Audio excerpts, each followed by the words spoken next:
Alright, so today I'm going to be doing a top-end teardown on a 2015 Husqvarna Tc125. This should be the same for the 14 and the 15. I know they changed the motor in 16. I think that this goes back way back. This applies to the KTM as well. A lot of people ask me about these and setting the Powervalve. There's a couple ways to do it. I'll make this video and it will be a disassembly video, and then I will make another video about cleaning everything, inspection, measurements of the cylinder and piston, and then probably make another video about assembly. Alright, here we go. So the first thing that I do is I remove the exhaust pipe. It's going to be two 8mm head bolts and these two exhaust springs. There's one bolt there and another one right there. As you can see, it got kind of messed up from when I crashed earlier this week, so get the pipe off and then So the next thing after the pipe is off is I take some compressed air and I just blow it around the motor, up in the radiators, everywhere, kind of just get all the dirt out. Make sure you wash the bike really well. The next thing we're going to do is take the seat off. It's two 8mm head bolts, or I believe a T30 Torx. The seat will slide back after that, and then we'll take the gas tank off.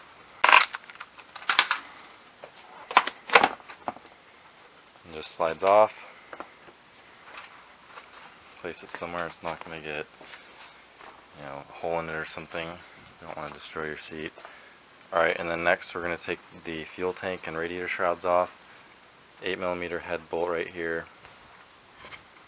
And then I come over here, more 8mm head bolts, one right here, one on the other side. Take those three fasteners off and then come over here.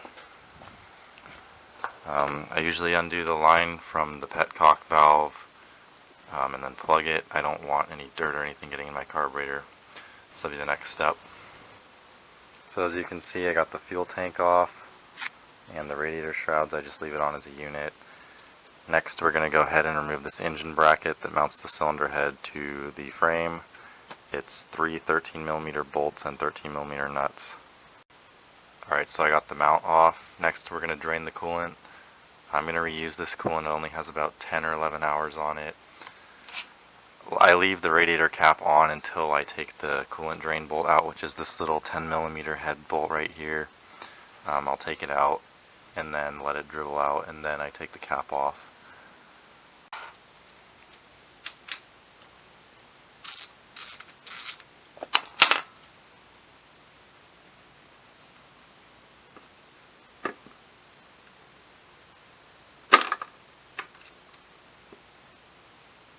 Now I'll take the cap off slowly. I don't want to shoot it all at me. Like that.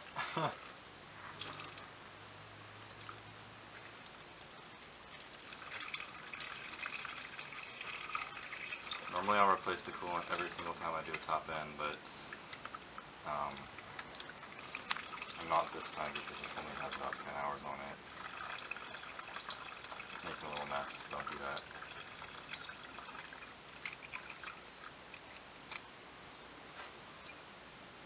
So once it drips for a second, I'll just stick this back in, and then I go ahead and torque that right now so I don't forget about it later. This torque on this bolt's pretty low. I think it's like 8 foot-pounds. Make sure to look up your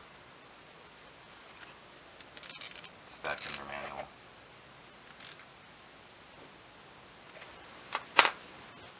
Alright, so the coolant is drained out.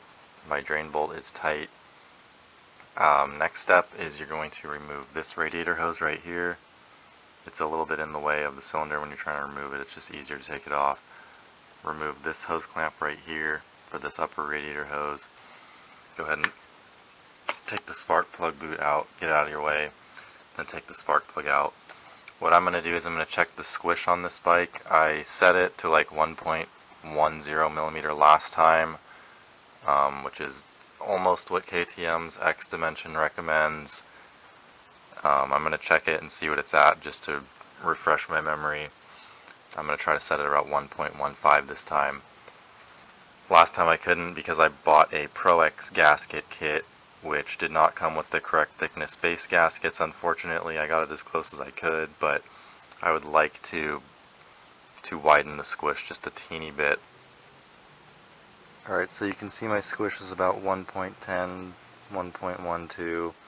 It's actually pretty much right where I want it. I want it right around 1.15. I did both sides, they're both the same. It's a spark plug. It's got about 15 hours on it. It's a little rich looking, but it's safe. The bike rides well. It feels great. So the next thing we're going to do is take these 6 cylinder head bolts out. They are a 10mm head. After you take those 6 bolts out, fasteners, then we'll remove the cylinder head. I like to remove these in a crisscross pattern. Not any warpage.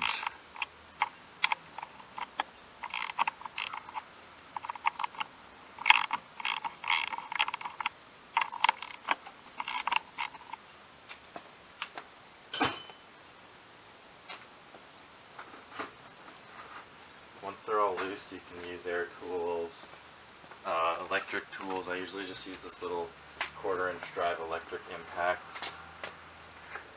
It won't damage anything. I always break fasteners loose by hand first on things like this. There's going to be some copper washers that come off with these. I don't want to make sure to grab those. Always replace them. They come in the factory KTM head gasket kit. They're supposed to be replaced every time you do this. They're a crush style gasket washer.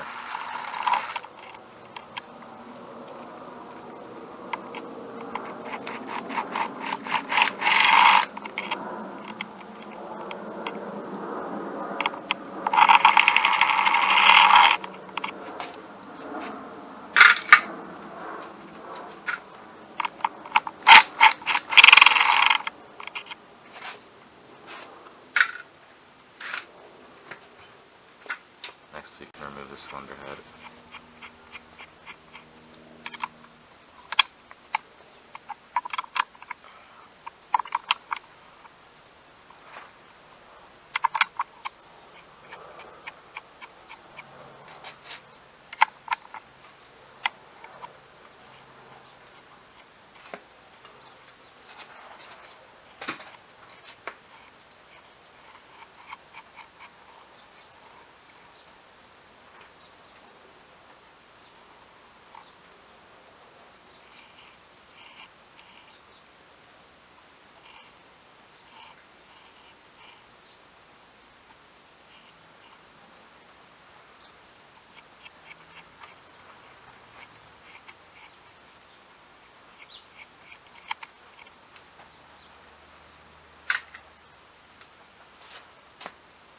Put that in your magnetic tray.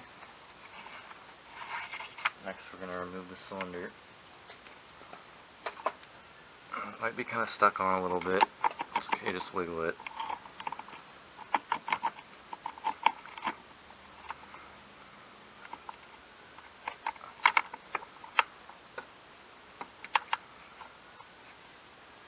A little bit of coolant might come out, no big deal. Base gasket off there. So I forgot to mention, before you start peeling away the base gasket material, go ahead and get some lint-free shop rags or something and jam in the crankcase. You don't want anything falling in there. Try to keep it as clean as you possibly can. Next I'm going to go ahead and remove one circlip off the piston. For that I just use this little pick. You can get them at like Harbor Freight. This is a snap-on one, but it's for like $1 or something at Harbor Freight, I think. So I'm going to go ahead and remove this circlip. That's another reason you want to keep the rag in there so that this clip can't fly in there. So we don't want to have to go digging for that. That would not be fun. Let's just get one out and then push the pin out, the wrist pin, out that side. Should come out pretty easy. Alright, so then what I'm going to do is I'm going to inspect the piston, and it looks pretty good to me. This piston has 20 hours on it. The jetting looks really nice. You can see there's no scoring. There's even the coating that comes on this piston. You know, usually these don't come out like this on a lot of people's bikes I see, but on mine they always do. So, you know, jetting is key. Doing this at the correct interval. This has 20 hours on it. You know, most people are doing 125 pistons at around 10 to 15 hours, or a ring at 10. Next step, take the needle bearing out. I'm going to reuse this. I do it every other time. I replaced it last time. The bike's only got 40 hours on it, so I'm going to go ahead and reuse this one. I'm going to measure it, inspect it, and if it's good, I'll reuse it. Next, I'm going to take some brake parts cleaner and clean the base gasket surface on the crankcase, and I will measure the rod, and I'll measure the lateral play on the crankshaft.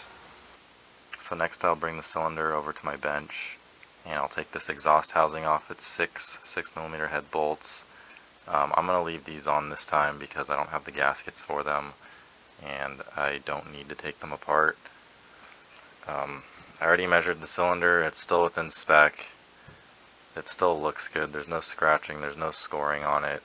So at this point I'm going to go ahead and take the power valve assembly out and clean the cylinder and the exhaust valve, power valve parts. Alright, so I got all the gasket material off this exhaust power valve housing. Got it all off here. Next there's two 6mm head bolts again to take this cover plate off. I use medium strength Loctite on these. I don't want them going anywhere.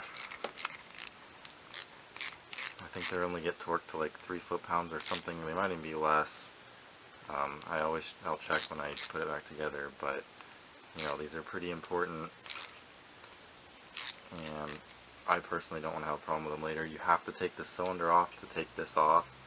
You cannot do it in the bike, so you know, I always do this when I'm doing a top end. I clean my power valve assembly and make sure it's all good. I check it, you know, I don't want to have an issue later on.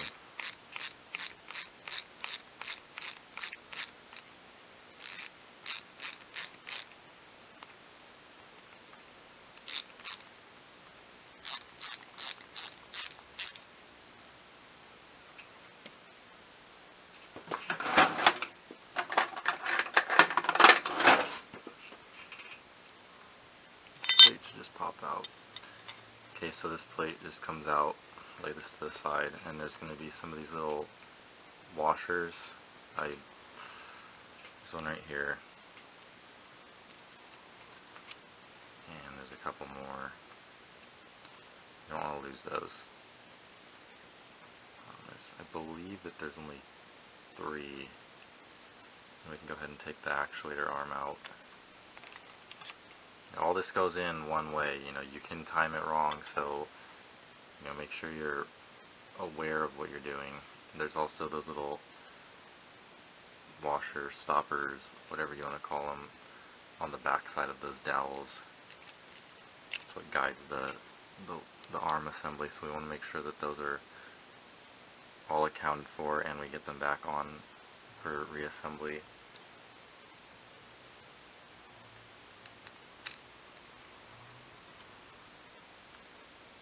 And then go ahead and grab some sort of pliers, like some needle nose or something that you can grab these with. They just slide out.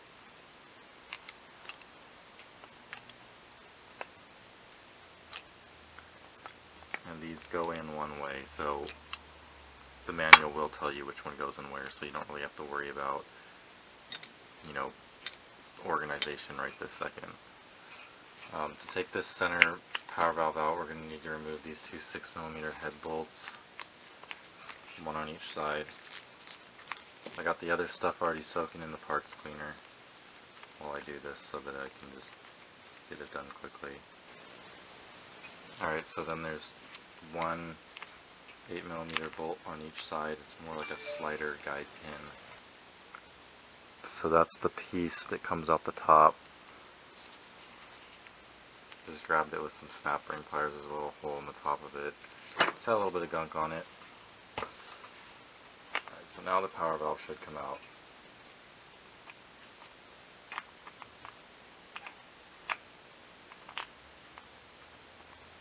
Alright, there we go.